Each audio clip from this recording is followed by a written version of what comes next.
पुढची बातमी पाहूया बच्चू कडू यांच्या संदर्भात। बच्चू कडू हे जरांगेंच्या भेटीला गेलेले आहेत। कडू आणि जरांगे यांच्यात सगळे सोयरे या संदर्भात चर्चा झालेली आहे।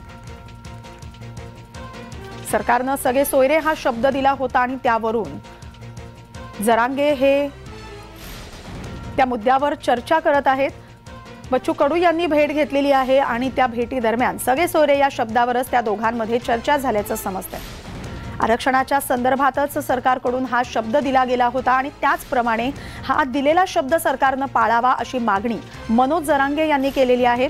मात्र ह्या मुद्द्यावर अद्यापही काही तोडगा निघालेला नाही आणि अशातच बच्चू कडू यांनी आता जरांगेंची भेट घेतलेली आहे।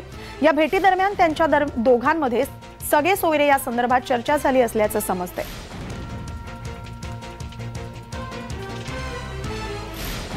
बच्चू कडू हे जरांगेंच्या भेटीला गेलेले आहेत आणि या भेटी दरम्यान मनोज जरांगे आणि बच्चू कडू यांच्यात सगळे सोयरे या संदर्भात चर्चा झालेली आहे।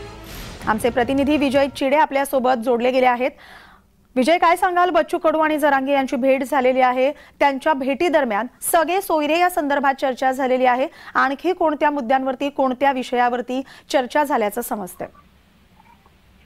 नक्कीच मिनल, जर बघितलं तर अनेक दिवसापासून जे आहे महाराष्ट्रामध्ये सध्या मराठा आरक्षणाचा मुद्दा तापला आहे। मनोज जरांगे पाटील हे सरटी अंतरवली या ठिकाणी उपोषणाला बसले। त्यानंतर जे आहे सरकारने त्यांना वेळ दिला होता, मात्र त्या वेळेमध्ये सरकारने आरक्षण दिलं नसल्याने आता मनोज जरांगे पाटील जे आहे ते 20 जानेवारीला पायी मोर्चा मुंबईत काढणार आहे आणि त्यांच्या बरोबर जर बघितलं लाखोच्या संख्येमध्ये जे आहे आता मराठा समाज मनोज जरांगे पाटलासोबत मुंबईला जाणार आहे आणि त्या ठिकाणी उपोषण करणार आहे। मात्र त्यापूर्वी जर बघितलं तर सध्या आमदार बच्चू कडू हे आज सराटी अंतरवाली या ठिकाणी मनोज जरांगे पाटील यांच्या भेटीला आले होते आणि त्या दरम्यान त्यांची सख्य सोयरे यावरती चर्चा झाली आहे। मात्र सरकारचा आणि मनोज जरांगे पाटीलचं सख्य सोयरे यामध्ये सध्या आता कुठेतरी ताळमेळ बसत नसल्याचं दिसून येत आहे।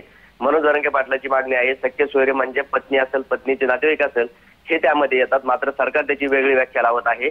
त्यामुळे सध्या आता आईकडे नातेवाईक जे आहे ते सरकार धरत नाही, मात्र मनोज जरांगे पाटलाची मागणी आहे सख्य सोयरे म्हणजे संपूर्ण नातेवाईक जे आहे ते सर्व एकत्र असल्याचे मनोज जरांगे पाटलाचं म्हणणं आहे। यामध्ये जर बघितलं तर सध्या बच्चू कडू जे आहे ते आता दोघांची मदतची करताना पाहायला मिळत आहे। मात्र आता मनोज जरांगे पाटलांच्या पाठीमागे देखील आता जे आहे बच्चू कडू हे ठाम असल्याचे त्यांच्यातून बोलले जात आहे। त्यामुळे आता ते दोन्ही भूमिका सध्या एकत्र बाजूत असल्याचे दिसून येत आहे।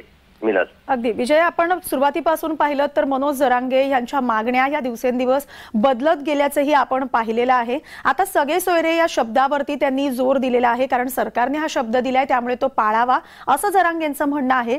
त्यामुळे या मुद्द्यावरच ते ठाम राहणार आहेत आणि बच्चू कडू या भेटी दरम्यान त्यांच्यामध्ये या आणखी कोणत्या मुद्द्यावरती चर्चा होणार आहे हे देखील आपल्याला पाहणं महत्त्वाचं ठरणार आहे।